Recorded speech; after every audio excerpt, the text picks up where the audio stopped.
Yo guys, it's Abyss here, and today do I have a special treat for you all. You see, I am going to unload some important knowledge I have gained from my many years experience in Team Fortress 2.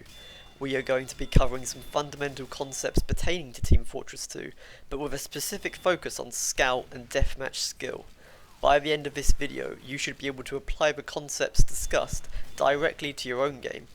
It is my goal in making this video that those who watch it will improve both at Scout and at TF2 generally, simply in virtue of having the knowledge I am about to convey. I know that for some this may seem overly ambitious, for of course, ordinarily to master an art, one must practice the art. It is therefore perhaps natural to raise the question of, well, how is it possible to improve simply by watching a video? Well, my dear children, your concerns merely testify to how powerful this video truly is, for I will guarantee you improve, and together, in this learning experience and journey, we will break down some fundamental misconceptions about TF2 which have been mentally constraining you from being a deathmatch grandmaster, so strap up and enjoy the ride. The first thing you should know is that movement is greater than aim. TF2 is fairly unique insofar as first-person shooters go, in that many of the classes are extremely mobile. Even the ones that do not have their own innate mobility advantage can still surf off of projectiles or even hit scan, and can use both positioning and movement to completely juke their opponents. On top of this, the game itself is incredibly fast-paced, and by making subtle adjustments to movement, you can guarantee yourself an outplay on an opponent. In showing you all how to use movement in an effective manner to juke opponents, I am going to introduce you to a concept which I am now terming as the aim spectrum. The aim spectrum is the area of which someone is currently accounting for in a fight. It is wider than the crosshair, but does not extend to outer vision areas or areas with which the person is not actively tracking or accounting for. When people aim in TF2, they are not constantly locked onto their target. There are, of course, exceptions to this in weapons that permanently spray, such as the heavy's minigun, but for the majority of weapons it is not optimal to insist on following your opponent at all times. This is because if you are focused on a target, then your movement is limited. You become restricted from using your mouse as a strafing tool. Your movement also becomes easier to predict for opponents, as you are revealing movement patterns by locking on. By locking your focus, your opponent has greater knowledge of where you want to move. This can be used to your advantage if you play around where your opponent thinks you will move towards. However, as a general rule, fluidity within movement and aim is going to make you harder to hit. But in relation to the aim spectrum specifically, the key point is that people do not aim like robots. They are not mindlessly tracking your movement regardless of your surroundings. People take into account where you can realistically move in their calculations about where they are preparing to flick or track to, and so everyone's aim is based around where they expect you to move towards. The goal then, in good movement, is to offset the aim spectrum that the opponent has placed on you. You want to be in a position which remains constantly out of field of the area the opponent is expecting you to be in. In applying this theoretical knowledge, let's examine an actual example. In this dodging exercise, I am attempting to offset the aim spectrum of my opponent. In the area around me, there is space to move into towards the right, whereas I am trapped from going further left due to the crate in my way. The opponent therefore is going to naturally assume that in dodging, I will move into the available space I have, so the environment we are in dictates that the opponent's aim spectrum will be pointed right. In other words, they are more likely to be expecting that I will move right due to my surroundings. So, what is the correct thing to do? The answer is to stick left. It is the same situation with regard to my opponent's second shot. I have only done the move once thus far, and so there is no pattern my opponent could recognise. Thus, they are most likely to not yet adjust their aim spectrum to account for my movement, and as we can see, this is successful when the second shot is dodged. A good player will often adapt if they see a pattern emerging, and doing the same move twice in a row is enough to reveal a pattern. Thus, I anticipate that my opponent has figured out my movement, and so instead do the move towards the right. The pattern I previously did has offset my opponent's aim spectrum such that they are now only accounting for the area around the crate, and so it now becomes safe for me to incrementally strafe right without being hit.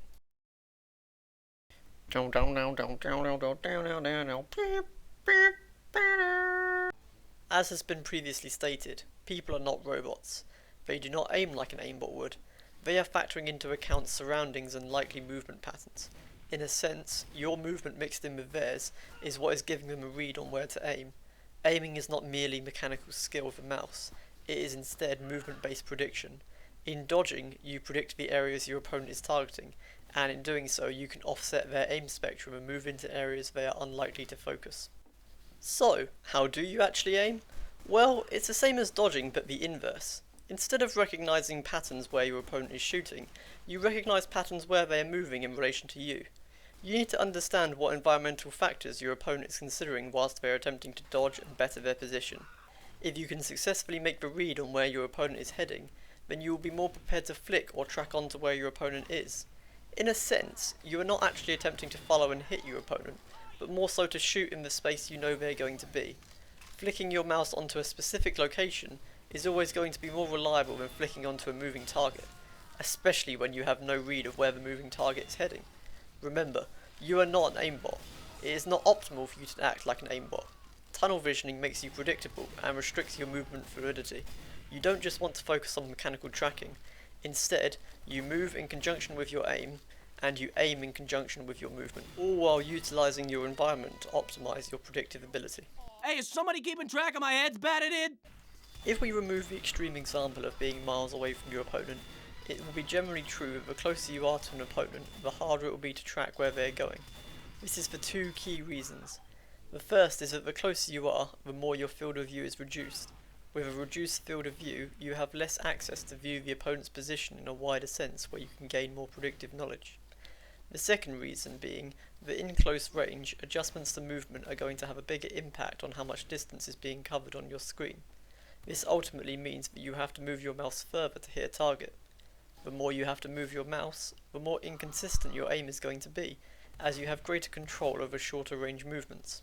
So, as a general principle, when you need to hit reliable damage, say on an opponent that you know is low health, it will be easier to do it with greater distance. On the contrary, if you are low health, dodging in close range becomes advantageous for you, as it opens up the opportunity that your opponent will miss, and you can come back into the fight. A common thing that scouts do, especially in fights versus other scouts, is that they will strafe left and right repeatedly whilst waiting for the opposing player to line up with their crosshair. Upon this crosshair alignment, they will then fire. Whilst to a certain extent these players are certainly using their movement to aim, this style of aiming is incredibly suboptimal and is easily exploited by opposing players. Once an opponent figures out this is what you are doing, they can simply refuse to run in front of your crosshair and instead opt to run around you. You will end up strafing directly into them, which will line them up with easy meat shots. If you are doing this as scout and it is your goal to improve, then it is important that you stop.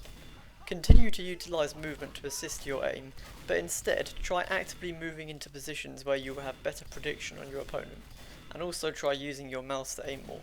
That way you will have more flexibility in positioning as you will feel more confident fighting at different angles. On top of this, being able to lock onto the positions of opponents is going to enable you to shoot more often, and if you shoot more often, so long as we assume you maintain consistency, you will be dealing more damage.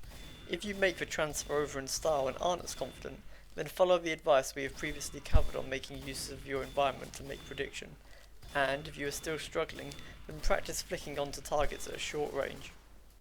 In Scout vs Scout specifically, you want to be making movements which enable you to subtly get around the opponent. By around I just mean side on.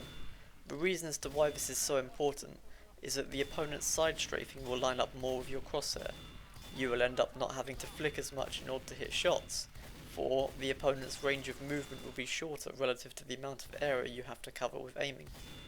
Think about if every scout you went up against didn't side strafe, but instead ran back and forth in front of you. You would immediately notice how it would suddenly become significantly easier to hit them. The reason being is that the work of lining up your mouse with their direction of travel would have already been done for you. By getting around an opposing enemy in a fight, you are creating this same effect. You allow your movement to make your shots easier to hit, and in doing so, your aim will be more consistent and accurate. Running in a direct path around the opponent, however, is usually not a sign of good movement. Such a movement pattern is overly predictable, hence I emphasise that your movement must be subtle. You need to be incrementally improving your position throughout the fight, whilst not enabling your opponent to make a read on the direction you are heading. This is a delicate balance which mastering will take practice. However, even if you do not find the right balance at first, there are certain truths you can know which will give you an edge. such as where you should be moving, where the opponent wants to move to, and the environmental factors both of you will need to consider in getting to where you want to go. The more you consider these factors in the fights you take, the more your movement and prediction will improve. It is also worth noting that it might not be necessary for you to fully get round the opponent in order to secure the kill, for a slight and non-obvious incremental improvement in position could secure you the kill if it enables you to line up your shots, especially if it worsens the opponent's position to the point where they can't line up theirs. As a general rule, however, just know that getting around your opponent is good, and them getting around you is bad, and your deathmatch consistency will improve significantly. Ding, ding, ding, ding, ding. If I were to tell you that you should adjust your gameplay depending on what class you are fighting at any given time, you would most likely agree that this is an obvious point. However, if we take a moment to reflect upon why we make certain decisions, deeper truth can be uncovered regarding how to act in more subtle scenarios. Let's therefore first cover some basics and address why it is important to change up your movement and aim depending on the class you are fighting. The fundamental answer is that different classes have access to different resources from their weapons. If you're a scout, you don't just want to directly run up to a soldier, as you will open yourself up to take rocket splash damage and will risk getting juggled.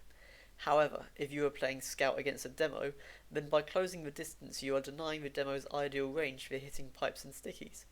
Simply put, it is awkward for a demo to be hitting stickies in close range, as he is forced to shoot at his own feet due to arm time. Alternatively, if he pipes in point blank range, then he is taking a lot of self damage. Moreover, because pipes require direct connection to instantly damage, it can be hard for a demo to make that necessary connection with his pipes when a scout is up close and moving all around his screen. But of course, a soldier with rocket launcher doesn't care about this. A soldier can just shoot splash rockets at his feet if the scout is in close, and the scout is under serious risk of being juggled and set up for a second rocket whilst getting aim punched. However, a soldier struggles versus a scout when the scout controls the high ground, as the soldier's potential for splash damage is denied. In your gameplay, you therefore adjust how you move and shoot things to make things as awkward as possible for your opponent's class. However, the real reason as to why you treat the classes differently is because of the weapons and not the class itself. Yes, movement speed and the scout's double jump will make you approach a scout differently. However, for the most part, you are adjusting to opponents based on their weapons. If we ignore special weapons such as the Spy's Disguise Kit and the Engineer's PDA, every class has 3 weapons. One of these is always melee. This ultimately means that there are a multitude of different ways to adjust to an enemy based on what weapon they are using and what weapon you are using. Even if we restricted our weapon selection to just stock weapons, we are already overloaded with possible scenarios. The way in which you approach a heavy is going to be different depending on whether you run into him with his minigun revved up or whether he has his secondary out. If you are a soldier versus a pyro, you might be cautious about shooting rockets when the pyro has his flamethrower out for a threat of reflex.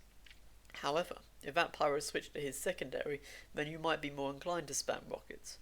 If you are at a safe distance from the pyro where the fire of a flamethrower isn't a threat, then you could switch to your shotgun.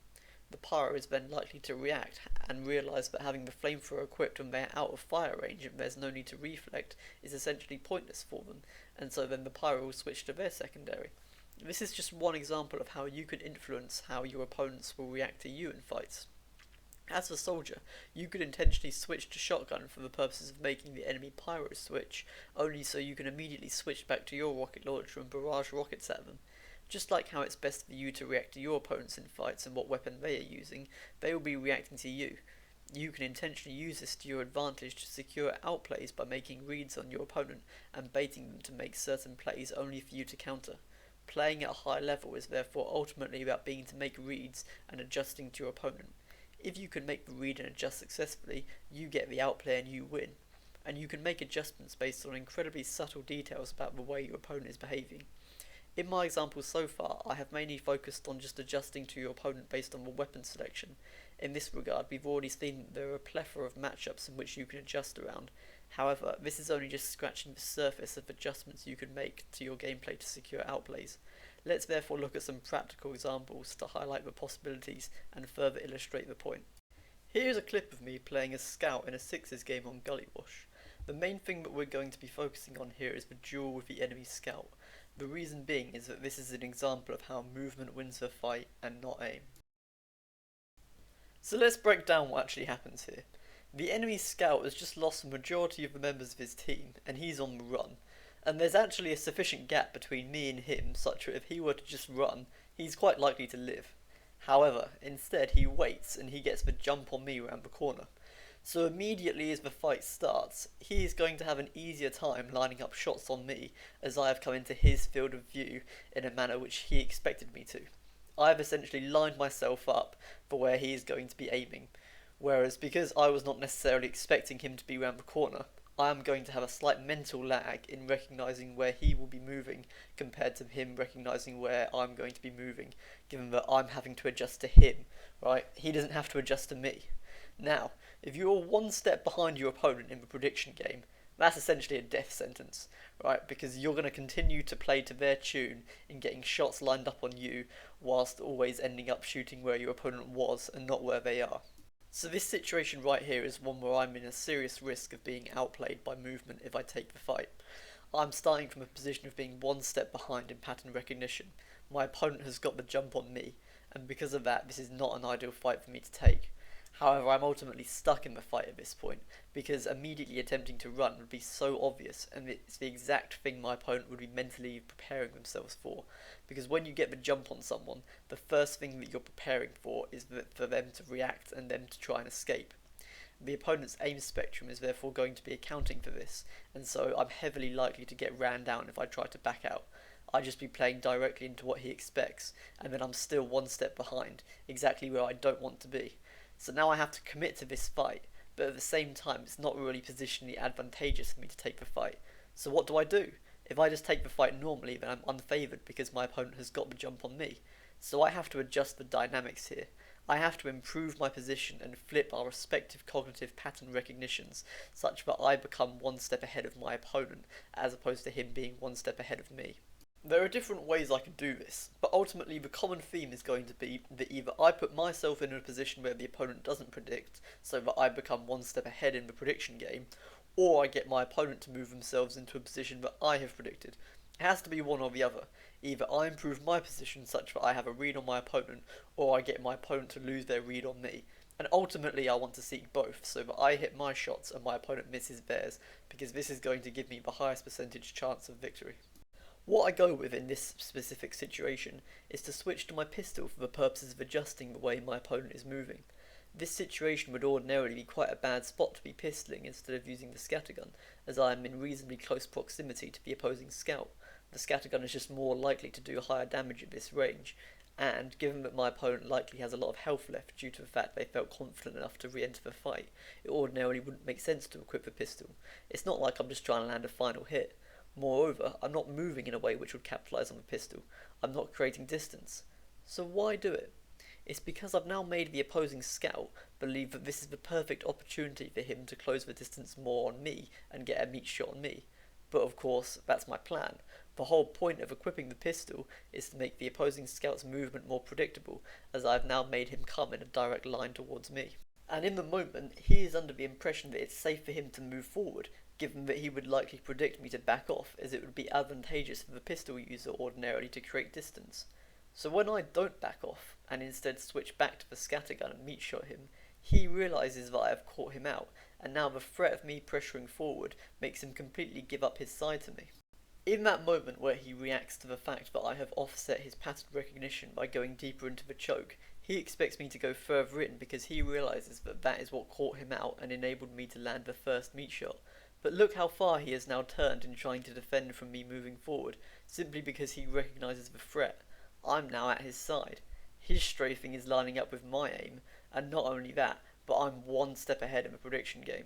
Because I was fundamentally aware that what I did would make him turn his side to me without me even needing to go deeper into the choke.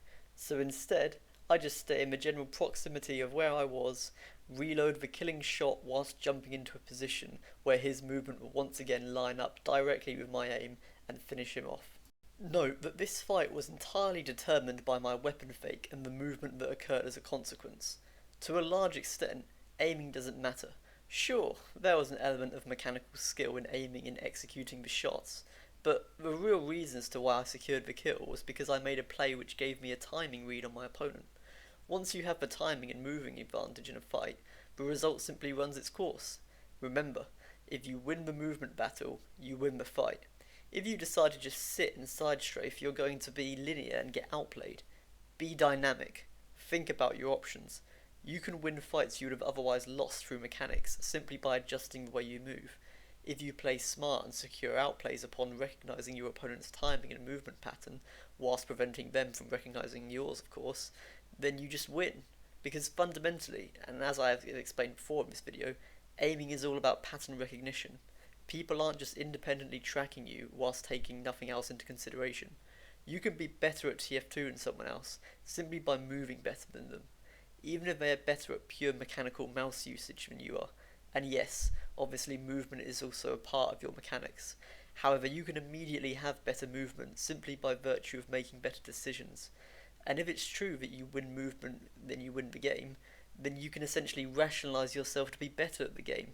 This is why I introduced this video by stating that you can improve at TF2 by watching, because fundamentally, if you're able to watch and pick up knowledge about how to move and secure outplays and the various ways in which you can do this, then you can incorporate the knowledge with immediate effect. And if you're still not convinced that winning movement wins the game, then let's blast through some more examples. Take this example. I'm a demo man walking through a narrow choke and I see an enemy demo man on the other side. This is naturally quite a disadvantageous position for me, given that my movement is heavily restricted. I do not have a great deal of room either to the left or right, and can easily be choked out. On the contrary, the enemy demo man is in an area of open space. He has a lot more options for movement, especially with regards to being able to strafe potential pipes or stickies. If I back out, then I'm going to get choked out quite proficiently given the demo man's ranges. If I just start shooting him, then I will confine myself from moving forward, given that the distance between us is so small such that I am likely to take self-damage, on top of which it's generally a bit awkward for a demo to be hitting extremely close-range shots. Now, in a demo man versus demo man scenario, that consideration is somewhat minimised given that it's also going to be awkward for my opponent, however it's nonetheless a factor in which I'm going to be considering. So, similar to our previous example, my position here isn't great, and my highest percentage play to win this fight is going to be to improve my position somehow by catching my opponent out of sync with their aim. So what I do to achieve this is to retreat momentarily to bait the idea that I will be attempting to back out of the choke. This makes the enemy down man shoot stickies behind me and come forward. I use the cover of the choke corner wall to walk forward myself, so now I am suddenly in his face when he didn't expect me to be so. His reaction is therefore obviously going to be to back off to try and create optimal range for landing shots on me. However, because I have actually yet to shoot at him, I don't have the issue of not being able to shoot at the correct time due to fire sequence. I can therefore simply use his movement away from me to line up the first pipe, and then that first pipe lines up the second, given that it forces his direction of travel to become extremely linear. So long as I am reasonably mechanically sound at hitting shots, the kill will always be secured in this scenario, and the kill is only made possible because the movement set it up. The pipes I fired were made easy to hit because I shot them at an ideal time for the movement pattern trajectory we were both on. Notice how in setting up the first pipe, I jump into position where I am side on with his strafe. The work of hitting the pipe has already been done because I have used movement to work him into a pattern in which I am preparing to hit. This is the same principle as what I described with the hit scan before, only utilising projectiles instead, just to prove the concept is applicable across weapon types generally. And remember, you win the movement and you win the game. Whilst we're on the subject, let's discuss projectiles in a bit more depth, and let's focus specifically on Soldier and the rocket launcher. The reason being is that even if you have no intention of ever playing Soldier, every other class interacts with Soldier in a certain way in that they attempt to deny Soldier's splash angles. Understanding some fundamentals around how Soldier operates will therefore increase your ability to play around Soldier as well as to play against it. The reason that Soldier is strong is that he can completely crush targets in close range. I've already mentioned before about how Soldier thrives on getting in close, given that he can juggle targets with splash, and obviously once a target is juggled, it's very hard for him to fight back. However, there is also another subtlety at play, in that the closer range a Soldier is to his target, the harder it is for the target to juke a rocket or surf a rocket to safety. The reason being is that the target has less time to react to the Soldier hitting them, given that the distance of travel of a rocket will be shorter the closer the Soldier is to the target. Another factor which makes the Soldier strong in close range is that the closer a target is to the Soldier, the less movement the Soldier needs to predict. If a soldier is just firing at an enemy at long range, that enemy has significantly more time in which they could be moving about. They could have changed their movement path, they could have gotten out of the way, made a cup of tea, they could have done all sorts of things in between the time at which it takes the rocket to travel to them if it's at a seriously long range. So there's obviously various factors at play which makes the soldier strong and more accurate when the distance is closed, and therefore as a general rule you ideally don't want to be fighting a soldier in close range. However, there is finer nuance to engaging the soldier. The first thing is that it's extremely punishing to a soldier for him to miss a rocket in close range. Makes sense, right? If a class doesn't obtain the thing with which their class is focused around, then the class is significantly weakened. If a soldier whiffs a rocket in close range, then he has lost the primary advantage his class gives to him.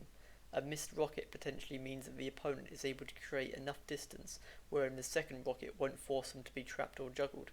Moreover, when you are playing the soldier, if you're against competent players, then you aren't going to get many opportunities to hit reliable rockets, given that everyone is going to be attempting to make splash angles as awkward as possible for you. Usually, a soldier can force at least one reliable rocket through a rocket jump, given that this is his way of getting in close. But if the soldier then misses his first rocket, then he has just spent 2 rockets out of 4 for nothing. The opposing player will then typically have enough time to react to the soldier and deny further angles, in which case the soldier may have to re-jump to secure a reliable angle back. However, now they only have 1 rocket to fire, and so there are no juggle opportunities, and 1 rocket isn't killing any classes that are on full health. So immediately you can see that if 1 rocket is missed, it can become a situation where the soldier isn't able to follow up or pull through on a kill. So it's extremely important that when a soldier is in the ideal position to hit a rocket and has a good angle to hit that rocket, that they don't miss. So what does all this mean for gameplay as a soldier and against a soldier? Well, it means that if a soldier is ever in a position where firing a rocket looks like it might miss, 9 out of 10 times it's going to be better for the soldier to just be patient and wait for a more reliable angle instead of going for a risky shot. But remember, I'm talking about when you're in close range here. So let's make a quick distinction between what I shall now term as safe rockets and dangerous rockets.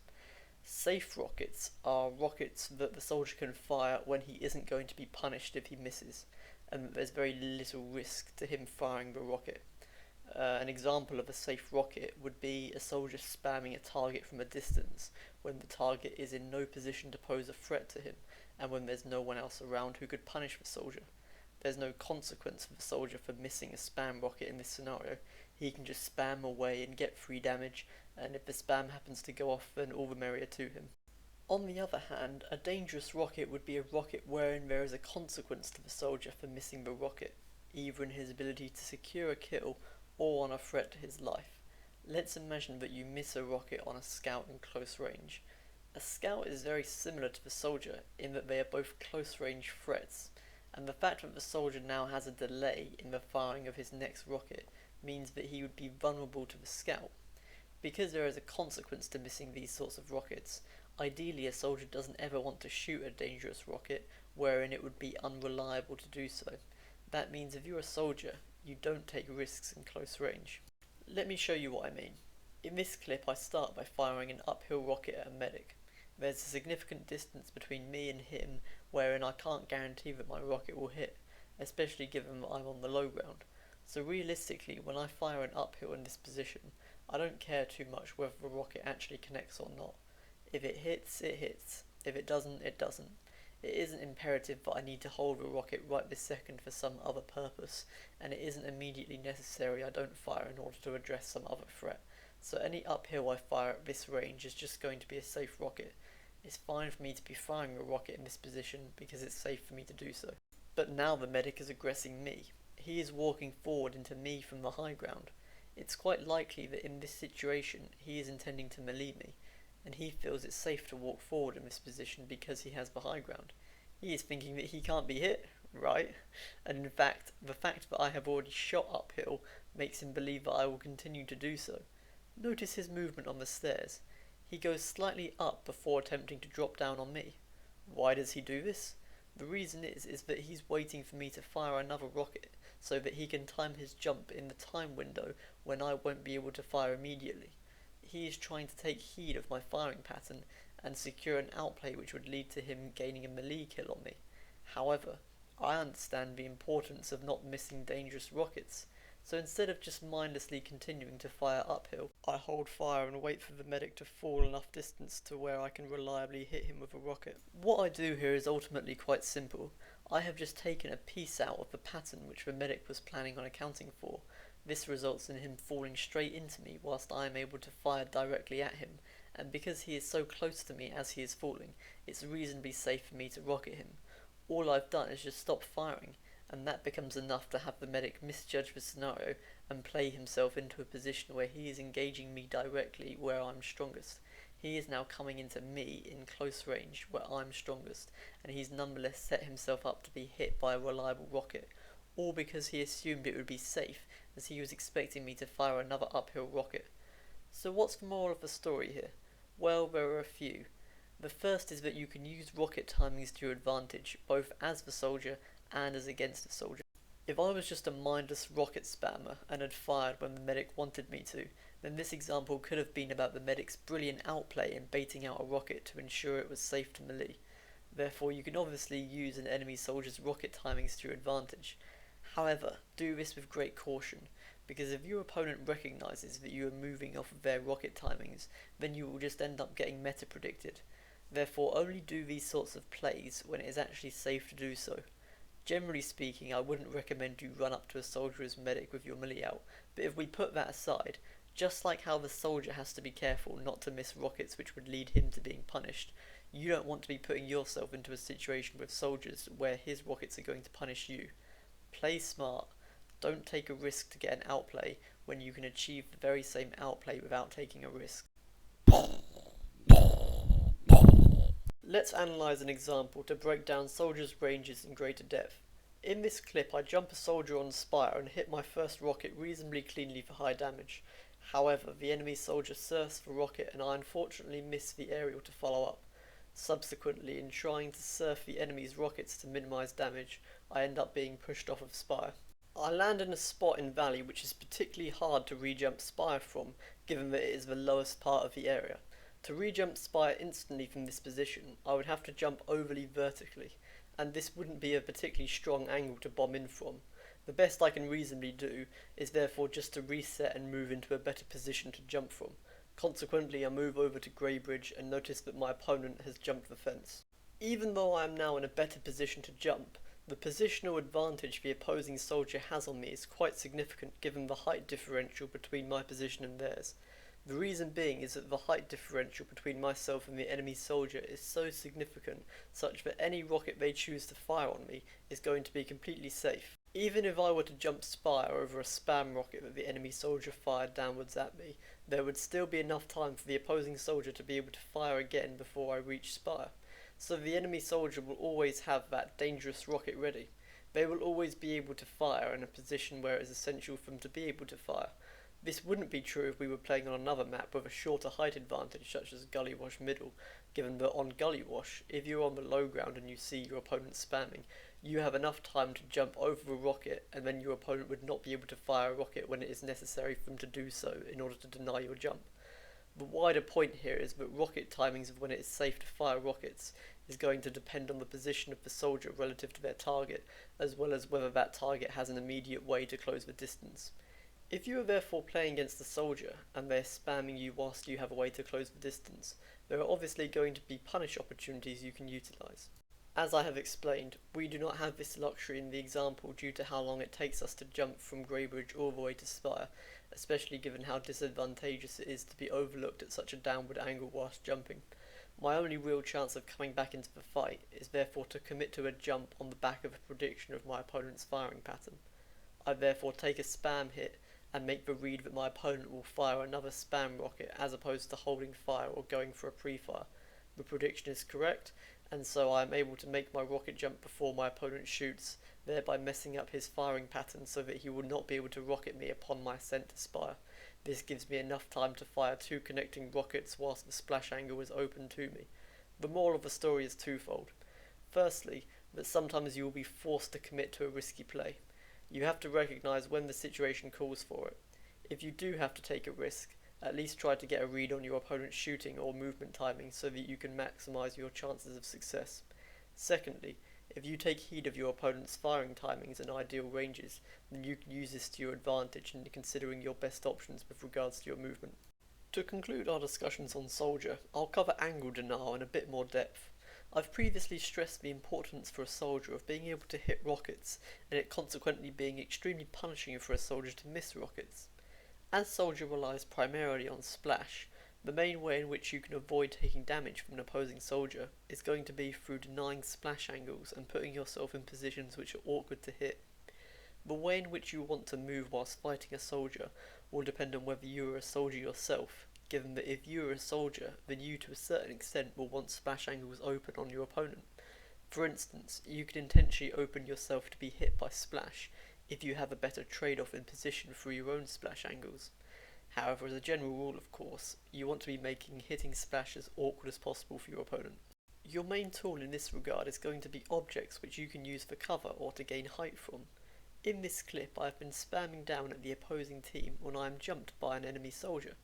As I've discussed before, soldier can usually force at least one rocket on an opponent with a rocket jump. I can't realistically avoid the rocket if I stay in my current position, and I will be pinned against a wall in open space. This wouldn't be an ideal position for me to take a fight, given that I have no rockets of my own loaded. It therefore isn't particularly advantageous for me to take the open space fight, and so the only viable option I have is to strafe his rocket. Because his rocket travels to my left hand side, I wouldn't be able to get around it in a way so as to land on top of a fence to my left hand side, so all I can do is strafe to the middle platform. I fake going left and right in the strafe to the best of my ability in order to mess up my opponent's prediction. However, I don't have a great deal of air control options given that the jump is at a low angle. In this sort of situation, you would typically want to milk your airtime as much as possible, given that most players ordinarily find it difficult to hit rockets when their opponent is in the air. As it turns out, the enemy soldier did go for an aerial direct, and he missed. If his shot looked a bit dodgy, or it was hard for him to accurately read my movement from his perspective, then it would have likely just been safer for him to either wait until I had landed, or to just instantly re-jump me. By taking a shot and missing, he has now comfortably given me the high ground and a free shot on him, whilst he can't hit me. On top of which, he can't immediately force another rocket on me through rocket jumping, due to the delay between firing. He has essentially punished himself by firing a dangerous rocket when it was unreliable due to being baited into the shot. This is therefore one takeaway lesson, that if you are able to bait a soldier into firing a rocket in a position where his rocket is unlikely to hit, and it is important for him to be able to hit and land that rocket, then you are essentially setting yourself up to be one step ahead in the pattern game, so long as he of course does fire a rocket and then ends up missing it. Right now, I have the advantage in that I have the immediate freedom to hit reliable shots, and so I can just utilise that one step advantage to control the flow of the fight and prevent him from having access to clean shots on me. I therefore take my free high ground rocket and notice that he jumps as though he is attempting to surf my rocket. If he surfs upwards, then he would obtain the same height as me, and so the height would be equalised. It would therefore not be an advantage for me over him to stick to my position, and if necessary, I can always play close to the wall of the platform so that he would have to peek far over and expose himself in order to be able to hit splash on me. I'm therefore okay with giving up the height in this position, especially given that I can squeeze out the advantage I currently have by getting in the rockets that I need. So as he gets launched by my rocket, I jump backwards behind the platform with the intention of using the platform as cover to prevent him from getting more splash rockets on me. Notice how as soon as he equalises the height, I'm moving into a position where that height is no longer an effective location in order to gain splash. I'm just using movement to be one step ahead in making whatever positional advantage my opponent intends to take completely redundant. I time my jump off the platform with my firing of another rocket.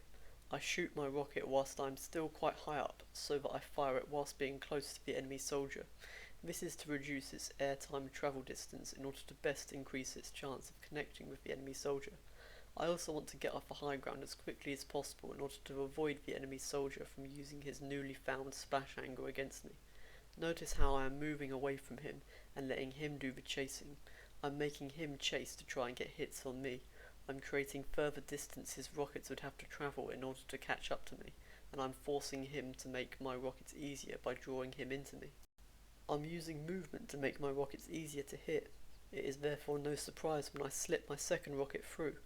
Notice how my position is such that I have obtained another clean shot near soldier without compromising on risking myself to further splash damage. I now have the cover of a platform. I'm constantly positioning myself in a way so as to not risk being hit by high damage rockets, and I'm manoeuvring myself around my opponent to the tune of my ideal firing pattern and leaving myself in positions which deny his ability to hit me. The soldier gets launched even higher from my aerial. It would have been more beneficial to me if the rocket had cratered him, as it would have potentially killed him, and in the event that it didn't, it would have kept him behind the platform which I was using for cover. Because he gets launched so high, he obtains enough of a view of the floor beneath me to where he manages to get a shot off. That is ultimately just part of the variance that can happen when you aerial someone. However, in this fight specifically, it fortunately did not have any bearing, given that the rocket had so far to travel to me, and I had protected myself enough throughout the fight wherein I had plenty of health to survive the shot. And because my rockets on the enemy soldier earlier on were so high damage, as a result of them hitting so cleanly due to me having the advantage on positioning on him, I am therefore simply able to finish the enemy soldier off with my shotgun. Just remember, when fighting soldiers, to play to their disadvantages. Exploit their rocket timings and use your position to make splash as awkward as possible. Make them do the chasing, as it is going to make their rockets more inaccurate and delayed. Realise when your position has been compromised and make decisions around whether you need to maintain your position in order to win a fight. Sometimes giving up high ground might not help, as it could lead you to becoming more vulnerable. However, if you find yourself in a situation such as this, where you have already cashed in on your high ground advantage, and the pros of giving it up outweigh the negatives, then be prepared to do so. The best read on whether the height advantage is necessary is going to depend mostly on how much damage has been done. If fighting over height advantage exposes you to taking higher damage when it isn't necessary for you to achieve the same level of damage on your opponent, then the trade-off is likely going to be worse for you. Be careful with your positioning. Use movement in order to secure yourself reliable damage whilst controlling your opponents. My friends, like all great things in this world, this video must sadly come to an end. I know that for those of you who are still engaged in watching, this thought must be a deeply traumatic experience. However, fear not, for you can now continue your lives enlightened by a deeper wisdom in Team Fortress 2, and you also gain the privilege of hearing my closing thoughts, an experience the likes of which no other worldly activity can replicate. So without further prelude, I will now add my final comments to this video. The main thing to remember when you're engaged in combat in TF2 is that your aim is largely determined by pattern recognition. If you have ever had moments where you are missing shots, it is likely going to be caused by a mental lag in not being able to recognise where your target is moving. Because, mechanically speaking, it's not particularly difficult to hit a target in TF2 if you know where the target is heading, and so movement is the key to having the best deathmatch ability. Now, I recognise that to a certain extent, movement is also a mechanic in and of itself, and to truly master movement it requires practice, and so there's always going to be limitations to what you can gain from information contained in videos such as this, given that I can't teach a practical mechanic. I can't communicate muscle memory. These are things which come with repetition. However, good movement also revolves heavily around decision making, and what I can hope to achieve is to instill a mentality within you so that you are more informed about positioning, timing, and where you ideally want to be at any given time in a fight. Because if you're able to act upon these factors, and consider your opponent's firing patterns and all the other various concepts we have discussed, then you will end up playing better. Moreover, information can also assist your rate of improvement. By knowing certain fundamental concepts about the game, you will be able to focus on the things that actually matter. For instance, if you are genuinely looking to train and improve at TF2, one takeaway from this video that I would want you to come away with is that any time you practice, you always want to be training against an actual player. I've seen a lot of people recommend so-called training maps such as TR Walkway and other related maps which are supposed to help you improve your aim by shooting at bots. If these maps have any value in helping you improve, I certainly can't see it. Being good at deathmatch and aiming is all about making reads on your opponent's movement and preventing them making reads on you. The whole combat system is based on metagaming each other. What is shooting a bot teaching you about this? The only thing it is reinforcing in you is incredibly basic mechanics, mechanics which you have likely already picked up just from playing the game normally. It's like beating up a punching bag and then believing you have gained knowledge or an experience of how to fight another person. Reality doesn't work like that. If you want to be good at fighting someone, you need to practice against resistance. You want to be fighting players. You want to observe how they move, take heed of their timings, and gain a better predictive understanding of them. The mechanical understandings and the inner complexities of prediction are not acquired when you shoot a bot. If you want to improve as fast as possible, the best way is going to be by repeatedly MGing people who are better than you, as this will force you to learn how to mechanically adapt to a higher level of play. So what are you waiting for? Get out there and play some TF2. Because it's not like you have anything better to do right now anyway.